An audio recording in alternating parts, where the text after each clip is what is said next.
It's been a long time, but one-on-one is back. What is going on? Welcome to episode 7 of One-on-One on the Bottom Line podcast.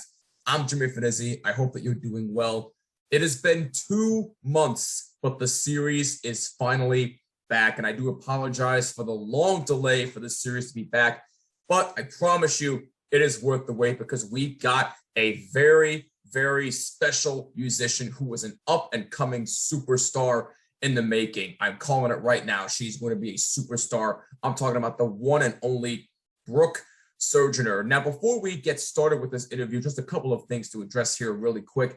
Number one, the last one-on-one episode that we did with Violet Orlandi has over 9,000 views at the time of this recording, which is absolutely insane, despite some audio issues that took place primarily with my microphone, and I do apologize for that, but 9K views and counting. Thank you so much to everybody who has watched that interview so far. If you have not seen it, link in the description section. Go check it out.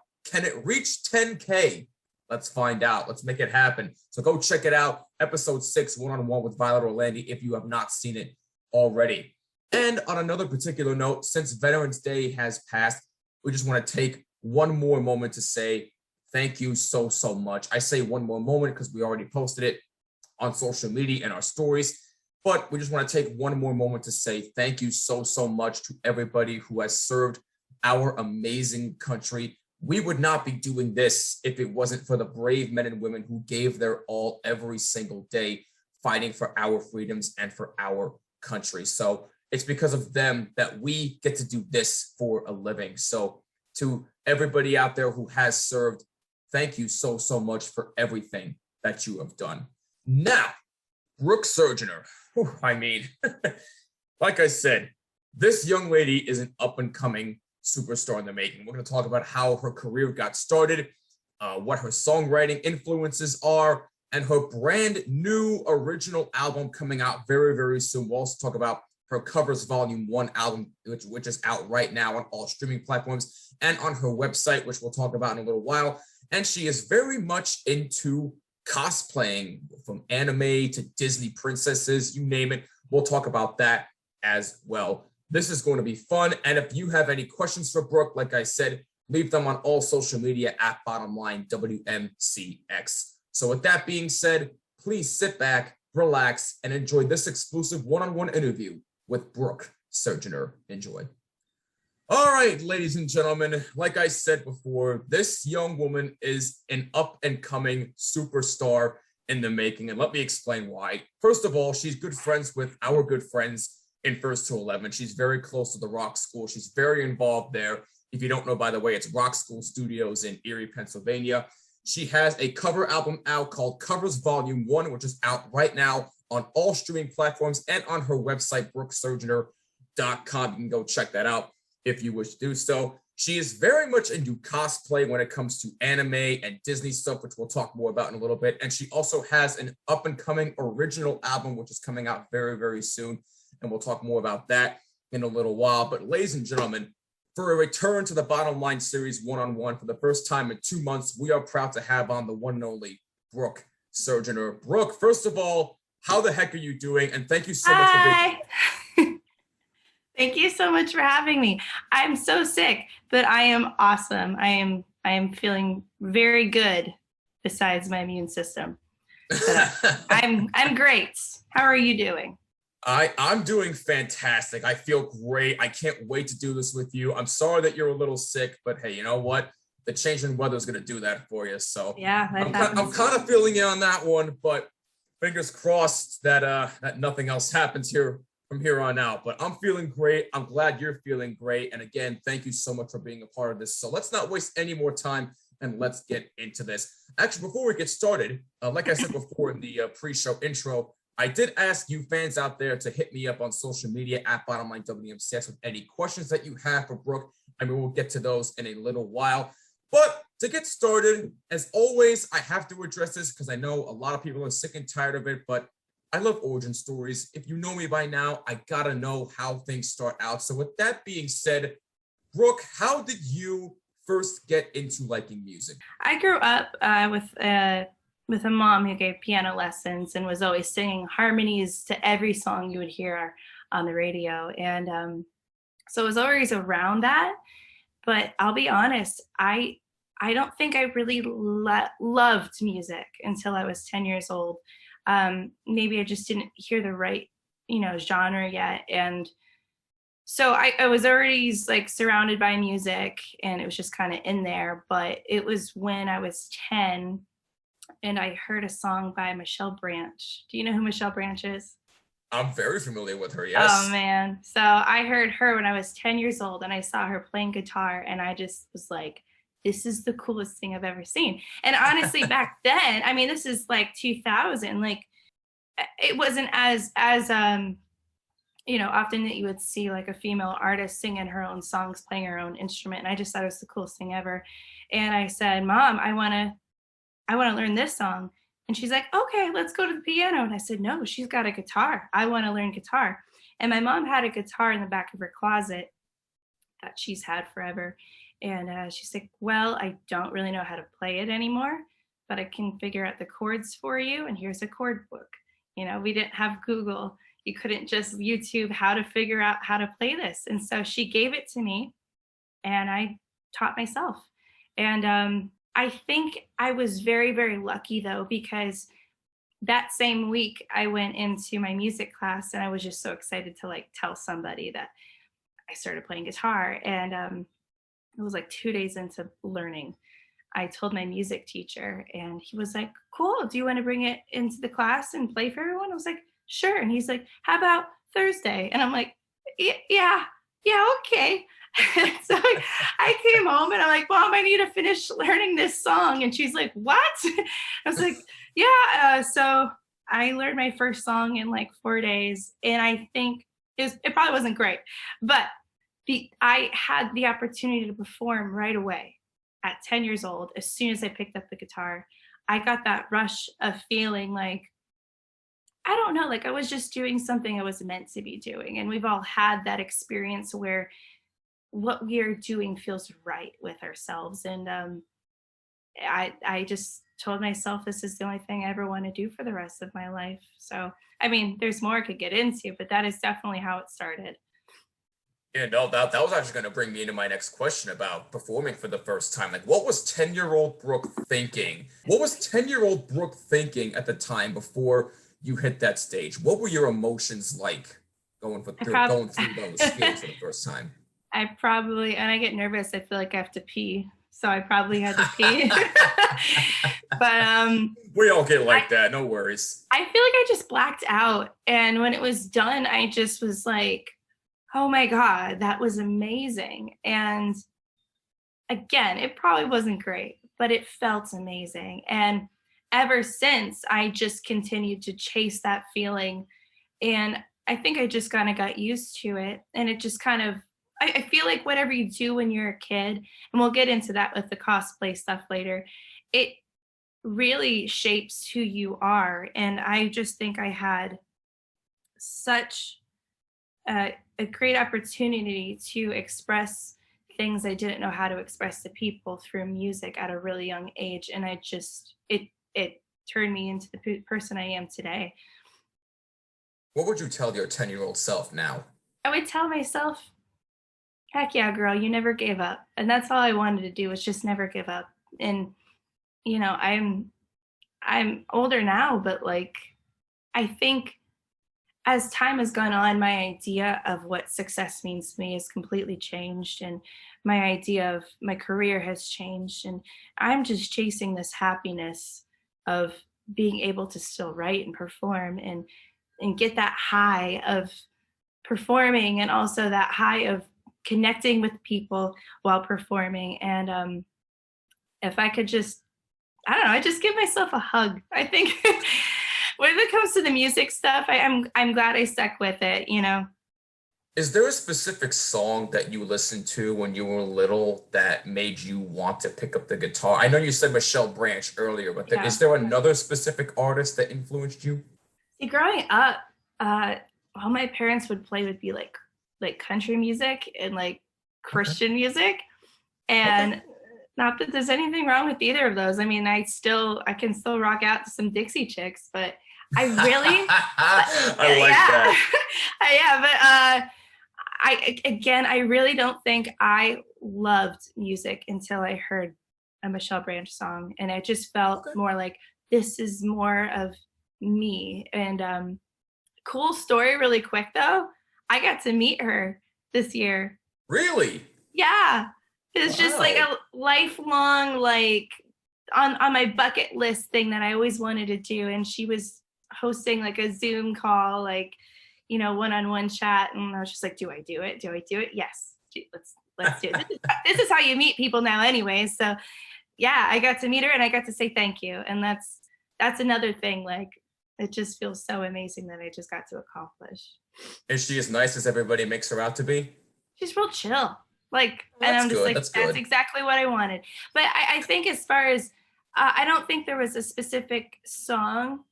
I do have a favorite song, and that's Okay. I Will Follow You Into the Dark by Death Cab for Cutie. That is one that's always stuck with me. Oh, You wow. love that Now, one? now you're making me feel old. It's so good though. Every time I hear it, it's never old. I think that's one that it inspires me to write and like just Hmm. feel something. I don't know. Yeah, yeah, definitely. We'll get more into writing songs in a little bit in regards to your Sure. original stuff.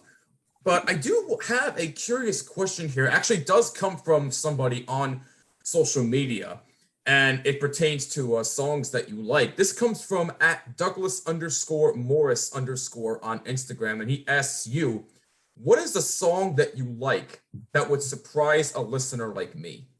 I gotta say, I'm a big One Direction fan. I don't know. Oh boy. Oh boy, here we go. It is like one of those like closet things that I will scream at the top of the mountains. They're on "Kiss Me" from One Direction, and I'm ready to rock. Oh Um, wow, okay. I love. I mean, surprise though. I don't I don't know. I do love a few specific things, and that would be like folk, pop punk. I do love like K-pop. Um, but then I grew up with country and stuff. Okay. Trying to think. Oh, maybe like Jim Croce. You ever listen to Jim Ooh, Croce? interesting. Bad Wow. Bad That's Leroy Brown.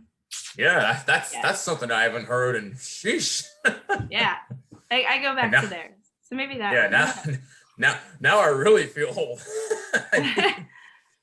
Talk about a throwback right there. Now, I do want to talk about your covers album for just a second here. By the way, if Sure. you don't know, Covers Volume 1 is available on all listening platforms as well as on her website, brooksurgener.com. One thing I have taken away from most of your songs on that cover album is that you have like a very, very distinct folk slash country style type of vibe in some of your songs, especially with the opening number, It's Gonna Be Me, which, by the way, Mm. is also another classic, by the way. Now, I do know that, correct me if I'm wrong here, but one of your inspirations, other than Michelle Branch, I believe happens to be Dolly Parton. Was she a big inspiration for you for this album? I mean, I have like listened pretty hard to like her older, like her original version of like I Will Always Love You. And Right. like when we think of that song, you think of Whitney Houston singing it, but when you think of Dolly Yeah. Parton singing it, I think that is a good way. Maybe you could say that I've been able to take these songs who are covers and I kind of sing them in a more intimate way, something that Hmm. could be a really big song, like It's Gonna Be Me, very pop. And I mean, that one's a little more upbeat, maybe like, the Dashboard song, Hands Right. Down. And it's still very hands down, and you think about how Dolly Parton sings her version. It's intimate. You feel a little bit differently when you hear it. They're both great feelings, but I think that is me as a musician and as a person. I I am emotional, but like how I like to share my emotions is how I'm singing, how I'm pronouncing the words and stuff like that. So I guess that Right. could be a really good way to explain it.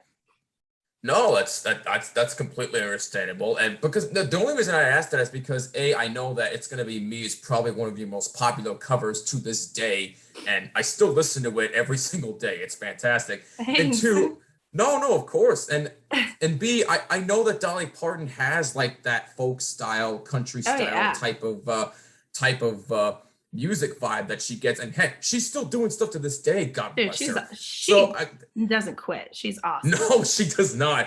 No. She is showing no signs of slowing down anytime soon. And God bless that woman. And look, she's one of my guilty pleasure artists. I'm not gonna lie. I am That's not mainly even guilty. Don't even feel guilty. You should feel proud. Dolly is, yeah. oh my goodness. And look, I'm gonna be real. That's not even my type of music to begin with. I'm more of a hard rock type of person. Okay. Where I just want a chill type of album to listen to. I just go to any Dolly Parton album and bam, I'm just done the rest of the day. Don't call me, don't text me. I'm done. Oh yes. Or even like her Jolene is just I mean, I guess Jolene will always be a classic. Absolutely. Oh, for sure. For sure. Oh my God. Now, do you have like one of those like chill albums that you like to listen to after a long day? Yes. Do you know the artist Lights? I have not actually, no. She's a Canadian artist, and okay. She's been getting bigger and bigger over the years. And she started out doing like this like electro pop thing, and every time she would make like a full band or very pop album, she would take that album and make an acoustic version of it. And she has this album called Midnight Machines. I am going to send it to you, and it is, oh my gosh, it is such a vibe. I have it on vinyl too, and I'll just put that on. Oh wow. It makes you think. Like, I like to think of songs in like colors a lot, especially when I like make music videos, and this is just such like a dark purple, dark blue kind of like vibe that just kind of chills you out. That with a glass of wine any day, I will take it. But yes, Midnight Machines by Lights. Check I like that. Wow, that's definitely one I gotta check out. Please feel free to send that to me whenever. Yeah. And by the way, I'm so glad that vinyl came back, because it just allows me personally to just relive my childhood. Because I grew up, I'm a 90s kid, so I grew up with like all kinds of like vinyl records from like Queen, Kiss, AC/DC, you name it. My dad was a DJ in high school. Too. What's that? I mean, I was a 90s kid too. We also had to deal with the cassettes. Yeah. Yes. Now you're speaking my language. Now you're talking. There you go. You want to hear my first cassette tape? Sure. What is it? Space Jam soundtrack. No freaking way. I have this like memory of me like just like listening the whole thing and then flipping it back over. Everybody just like doesn't quit. Sorry, I didn't mean to cut you off. That is so relatable. It's not even a joke anymore. It's sad. I totally relate to that. My God. We're talking to Brooke Surgener here on One on the Bottom Line podcast. I also couldn't help but notice, if you're not watching on YouTube, a very furry friend has entered the room right there. Let me get her. Hold on. No, you're fine. You gotta love cute animals here. But yeah, we're talking to Brooke Surgener here on One Bottom Line podcast. While we have this time out, if you haven't already, make sure you hit that subscribe button if you're watching on YouTube. Hit that bell so you don't miss an episode. And make sure you subscribe on all audio listening platforms, include Jimmy, when searching for this podcast. Now, while Brooke gets her furry friend, very adorable. Again, if you're not watching on YouTube, it's a very adorable kitty. What's the name? This is Margot. Oh, what's up, little bud? She doesn't want me holding her right now. As you can look at those eyes, not happy. But she's always hanging. I'm a huge animal lover. I can't help but notice those things sometimes. I'm sorry. No, she's the best. She just like sometimes she does not want to be held, and she'll tell you, "Don't touch me right now." But she's always hanging out. She's always wants to be around me, and I can feel that. Sometimes you just want to hang out. You don't want anyone to touch you. You don't want anyone to talk to you. But I'll be here. Yeah, my dog is like that sometimes. So it's relatable. It's relatable. What kind of dog do you have? Oh, she's a mutt. She's a terrier mix. My family and I still don't know Oh, what terrier she is. well, We're I mean, there still you trying to go. find that out. Terrier mix, they're very smart, but yeah, they could be fickle, I guess.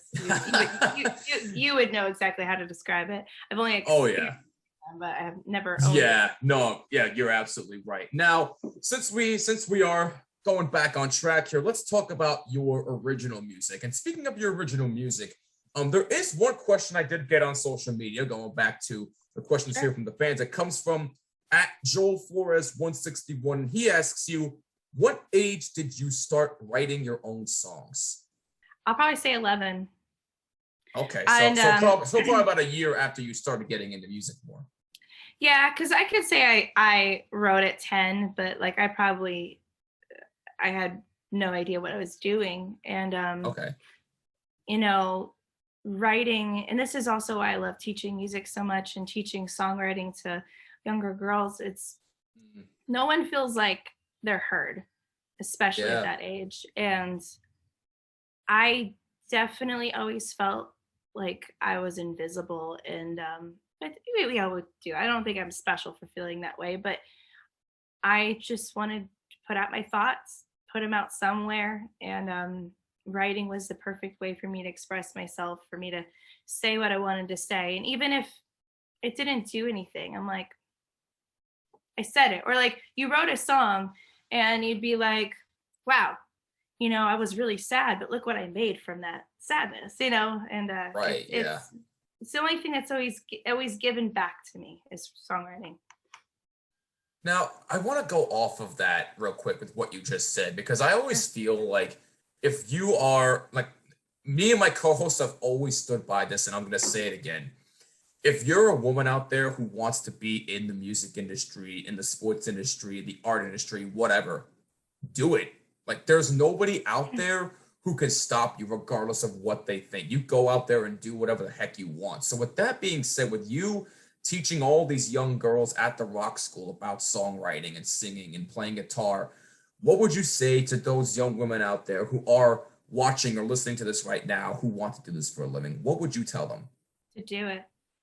The only person holding you back is yourself. And you know, growing up in the music scene that I did was amazing at the time, Mm, especially early 2000s. People were so supportive of local music, but I felt, especially as a woman, I had to constantly prove myself. Every single show, got up there, had to prove myself, and I got used to that. But it put some kind of strength in me that was just like, no one's saying you can't do this. You might have to prove yourself. You might have to deal with some critical, comments and stuff like that. But like you, you are what's capable of your own happiness. No one else, no guy, no nothing, nothing on social media. It's you going for it, putting in the work, and I, I deal with it all the time with my younger students who are struggling with like school or like are scared of like what someone's going to think. And a good example is one of my students made this music video and wrote an original song. It was beautiful, beautiful song. The music video is beautiful. And the day came to release it, and she was terrified. She was like, what if people don't like it? What if people are going to say? And I said, then they don't. But do you love it? Yeah. I was like, then screw them. Like, there are mm, always going to people that, there's things I don't like. right. There, I always try to like put my head in the space when I'm doubting myself. Like, you know what? There's going to be people, you have to prepare yourself for people to not like what you're doing. But like, if you are proud of what you're creating and stuff, maybe that's a little off topic, but like, then just do it. And all you can do is learn from it. If you're like, oh, I sucked that time, it's okay. What can you do better the next time? It's a constant learning process as far as being a musician or anything creative, for sure. But you got to start somewhere. So if you're thinking about getting into music, then just start playing an instrument. If that instrument feels wrong, pick up a different one. You will find your voice, you'll find your style, you'll find what you really want to say, and you just have to feel it out. Amen. Beautiful, beautiful answer. I really like that. We're talking to Brooke Surgener on One on the Bottom Line podcast. Let's go back to your original album that's coming out very, very soon. Release date to be announced, obviously, because you're still in the process of mixing and everything, going through the final stages here. But I remember you starting a Kickstarter to help with your original album. And the good news, the Kickstarter has reached its goal. It's complete, and the album is coming out. So just tell me, when you found out the Kickstarter reached its goal and you were able to finish your album, and now that it's almost in the process of coming out, what does all of this mean to you? It takes the stress off for sure, but more than that, it's a validation that people care what I'm doing and people want to help me. And that's something I always struggle with, is like trying to accept the help and just trying to do everything on my own. And, you know, especially with that covers album, I mean, besides a few songs, I did everything.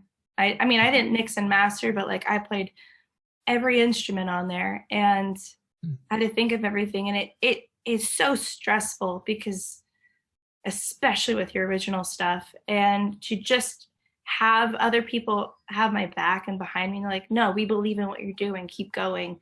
We want to help support you. We want you to get there. Man, it is the best feeling ever. I think that's another thing. Like, you just have to put yourself out there, because I feel like I've sat on some of these songs for a few years, and just because I was insecure about something, but like, sometimes you just gotta suck it up and put it out there and see what people, you know, usually they're willing to help and have your back. It's all in your head. So it feels awesome, I guess, to answer your question. What's the best advice that you were told throughout this whole process of writing your original album? Yeah, I don't think I was really given it. I probably was, but like nothing that can come to mind. I think I've just had really good support throughout writing it. And more than anything, that's what I need, because people can give advice, but like at the end of the day, you know, some days you just want to give up. And to have that support system, the few friends you can send the song to and can kind of be like, no, this is great, or, you know, be honest with you. I think having the support system, even I think you just need a couple great people in your corner. No, that's fair. I like that answer a lot. So don't forget, her new original album is coming out very, very soon. Stay tuned for more details on Brooke's social media. Be sure to follow her on Instagram at Brooke Surgener. You can also check out her website, brooksurgener.com, where I also found out that you love cosplay. Let's talk about that for a second, shall we? So I know you absolutely are. You're actually an award-winning cosplayer. Am I correct in saying that? Yeah, I am. I am. Okay. There we go. We're talking about an award winner here. Please explain how this happened. I had a brother who was 1 year older than me. And, you know, when it came to music, a lot of the times you listen to what your older brother is doing.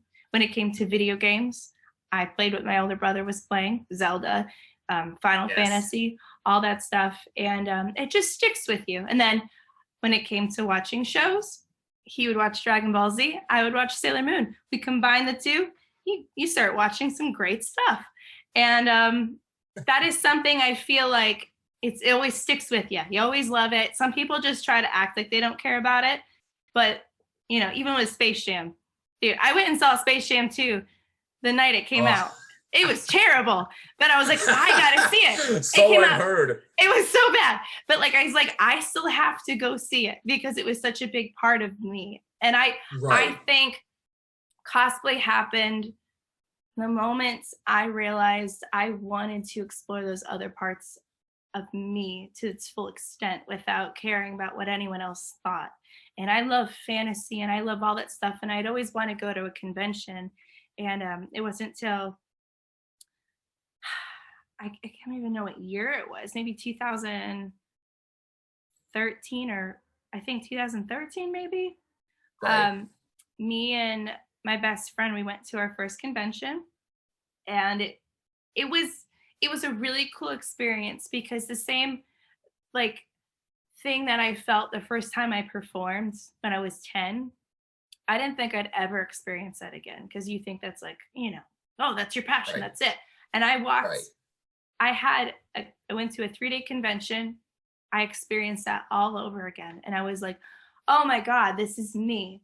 I'm looking around at all these friggin' nerds and I'm like, we're all nerds. This is awesome. Like it was like you had a common bond with all these strangers and it was such a cool thing. And you just look and you're like, I love that show. I love that character. And then people are complimenting you on your outfit. I think I was Bulma from Dragon Ball Z. It was my first. Oh, wow. Yeah. And that's tremendous. Yeah. And I just fell in love with it. And again, that was a thing that like, now it's a little bit more normal, but at the time it was still kind of gaining traction and it was weird. And I know I had some close friends and I know they were talking behind my back and saying, Brooke's a weirdo.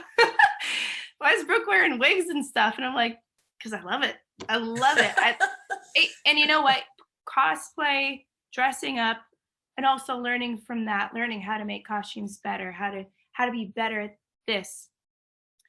It was also a learning curve, but the confidence it gave me, I can't explain. Like as an artist and as a musician, I am confident in what I'm doing. I've been doing it for a very long time. And I believe in what I'm doing. Some days I don't, but like as making music goes, I'm confident in what I'm doing. And then as a girl growing up, never been confident about my body, my looks or anything. And cosplay was a way that I could be somebody else and kind of, explore me being maybe a little bit more sexy or maybe me being a little bit more like scary in a certain cosplay. And it brought out this confidence in myself by me being able to experience it through another character. It was like I wasn't as shy because I was like, well, it's not me doing this. I'm doing this as this character. So people can't say like, what is she doing? You know what I mean? And looking back at like, some shoots and stuff like that, it was crazy how much that also helped shape the person I am today. And how I ended up combining that with my music was just like everything. Hey, you know what? Whatever makes you happy, it's all Absolutely. fine by me. Just do it. I remember vividly, I think I was like 13. My first Anime Next experience, I went with my cousin. And because he and his friends were going and he invited me to go, I said, yeah, sure, I've never cosplayed before, but you know what? I'll give it a go. I was Naruto that year, and yes! I don't regret it for a second. I loved it. I was big hit with everybody. Everybody was coming up to me, hey, can I get a picture with you? I'm like, yeah, sure, whatever. But that's so cool. It was so cool to see like people, not just me, but other people who clearly have like insecurity issues and stuff like that, to people who want to get pictures with them. And that brings out our confidence too. Another thing about like the characters is, we watch these shows and you see a piece of yourself in these characters.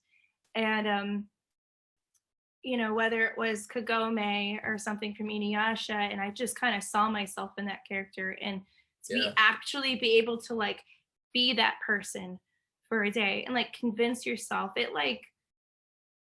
it's almost like you're reassuring yourself, like I am strong, I am brave, I am all these things that like I was scared to tell myself I was as Brooke. But like I'm still Brooke, I just have a wig on, Exactly. But when you were doing Naruto, were you running around with like your arms straight down and stuff like that? You better believe I was, and I don't regret it for a minute. But I'll say this. When Sakura came up for a picture, I was like, oh, hell no.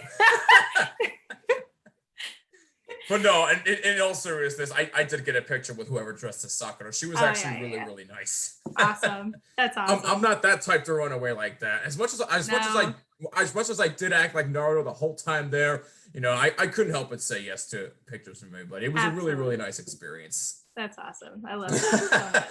Indeed. But anyway, yes, from Zelda to Sailor Moon, which is a favorite anime of mine, surprisingly enough. I actually really enjoy it, despite the fact that it can be very cheesy at times. It is. But it's still very enjoyable. I actually do enjoy watching that. Especially the new series, I feel is actually really good. Crystal? Yeah, Crystal, yeah. Yeah. But from all of that to Disney, because you are a huge Disney princess type of girl, I can see. You go from Ariel to Jasmine to Rapunzel, you name it, you dress up as it. And I noticed on your website, princess parties. Yeah. Very interesting concept. How'd you come up with that? Actually, it's something I didn't realize was a job. And then about 4 years ago, I saw that there was an Erie company hiring, and I was just like, dude, I do all that stuff. I sing, I dress up, I love Disney. Like, this seems like the perfect job. And so I interviewed for it, and I got a job with it. And I did that for about a year, and then just doing smaller things here and there. And my friend Renee, who owned the company, actually sold it. And so I split off and went on my own. And so I just really went hard with it. We did, pre-COVID, we were doing like Disney sing-along nights at this local barbecue place. And there'd just be like 20 little girls dressed up in princess dresses, like head banging to the girliest songs ever. But they were just so into it. And I'm like, this is awesome. I just got into it because it just felt like, why wouldn't I get into this? Just fell into place. And so I don't do it as often now just because of COVID, but right. Yeah, I still do the princess parties. I love it. I can tell it's very popular because the website says you're booked until 2022. So obviously it's getting some traction. It must be a big hit with everybody. Yeah, dude, like, I didn't think I was a little kid person until I started doing this. I love young girls because it's just like they're the most honest creatures on this planet. They're not going to lie to you. If they don't think you're Ariel, they're going to tell you, you're not Ariel. And I'm like, oh yeah? What's your favorite color? And I just distract them. And they're like, oh. No, but I love that. I love the honesty, and I love the energy and the pure happiness that comes with it. And if I can be a part of their childhood that sparks them, maybe doing this later in life, then I would love that. That'd be such an honor. Yeah, that's really awesome. I'm really glad that's gaining more popularity. Because again, until 2022, you're booked. So it's obviously getting a lot of attention. Now, let me ask you this real quick. Favorite Disney song of all time, what is it? I'm gonna say Part of Your World, Little Mermaid. Ah, there you go. Now, is Little Mermaid your all-time favorite Disney princess, or who is it? Yes, it is Ariel. Okay, yeah. All right. I can respect that. Mm-hmm. What's yours? You have a favorite. You had one growing up, and you're like, "Ooh, she's pretty cute." Oh, I was gonna say you're talking about Disney princess. Yeah. Princess Jasmine, not even close. You know what, Jasmine. Dude, Aladdin though. Aladdin, had a huge crush on Aladdin. I would say, if we're talking hottest dude, it was Aladdin. Then Prince Eric. And but I really don't think The Little Mermaid's the best Disney movie. I don't think. Okay, no, that's fair. That's fair. It was my favorite. She's my favorite, but I think Aladdin. Aladdin might be the best Disney movie. As I think that, or maybe like The Lion King, but something about Aladdin. I just everybody says The Lion King, but Aladdin is just one of those movies that I feel is just very underappreciated and not talked about as much as The Lion King is. So I kind of have to agree with you. Good. Whew. All right, I'm glad. I mean, I love them both, but if we're talking about like no, me too. Prime Disney. Like I think Aladdin. I could watch that over and over and over again, and I love Lion King's very close. You know what I think's underappreciated though? Mulan. She's probably. Oh my God! Yes. She would probably be my second or third favorite. Like princess, but I can respect that. I can respect that. Wait. Okay, can I have a second favorite Disney song? Sure. Make a Man Out of You. How did I know you were gonna say that? That's like the most popular song in the entire movie. It's amazing. It's so good. No, it's amazing. I can't lie about that. But no, listen, Lion King was what first got me into Disney. So of course it's gonna be one of my all-time favorite Disney movies. Yes. But as far as like underrated and no one talks about, Aladdin is definitely one of them, in my opinion. Mulan is definitely another one. And what the heck was that other one? It's a more recent Disney princess movie. Tangled. Yeah. A very underrated gem.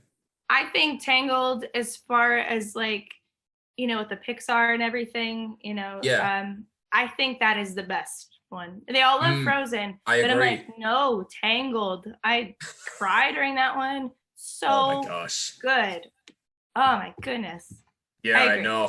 I know our good friend Audra from First to 11 likes that movie as well. So Audra, if you're listening, we like Tangled too. So we can still be friends. We're good. it's a little unnecessary how many times that girl has gone to Disney. I've never been to Disney once. And she'll just have the weekend off and go to Disney. And I'm like, you jerk. Oh my God. I just be looking at her story and be like, take me with you for once. Oh my God. Seriously. We love you, Audra. We love you, Audra. We love you First to 11. We promise. Now, before we let you go, because unfortunately time is running short here. I know I said it earlier, but just give one last reminder of how people can find out more about you and where they can stream or purchase your music from.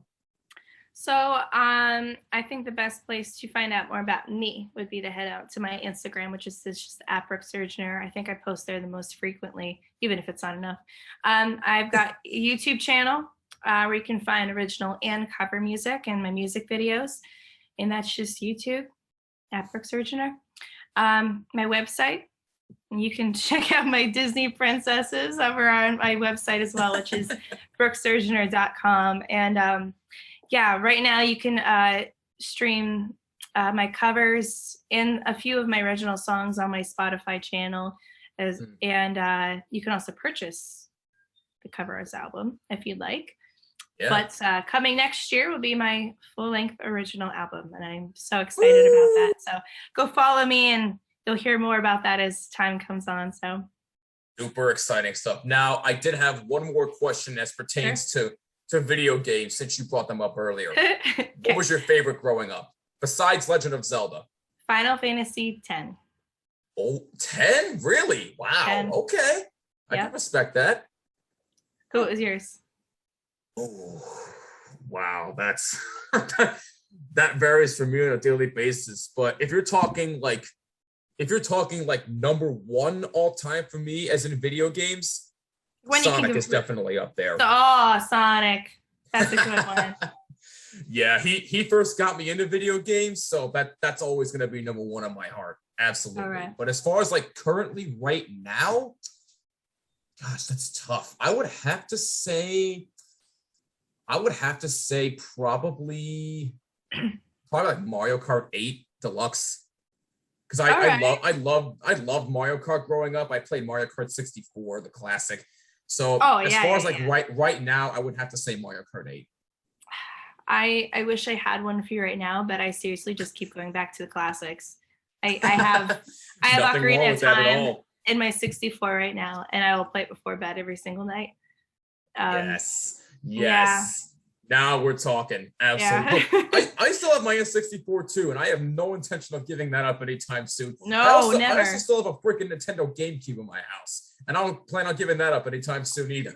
Never had a GameCube, I'll be honest. Oh boy, are you missing out. It is such an underrated classic console. If you ever run into one at a good price, I would highly suggest that you get it. You will not regret it for a second, I promise you. But listen, unfortunately, our time is up. But listen, Brooke, I really cannot thank you enough for coming on. I really do appreciate this. And best of luck with everything for you down the road. Thank you so much for coming on. Thank you for having me. It was really nice talking to you. Oh, nice talking to you too. She is Brooke Surgener. Be sure to go follow her on Instagram at Brooke Surgener and check out her Covers Volume 1 album on all streaming platforms, and her new original album is coming out very, very soon in 2022. So stay tuned on her social media for more details on that. For Brooke Surgener, I'm Jimmy Finizzi. This has been the Bottom Line One-on-One series. We'll catch you next time. Peace and take care. Bye.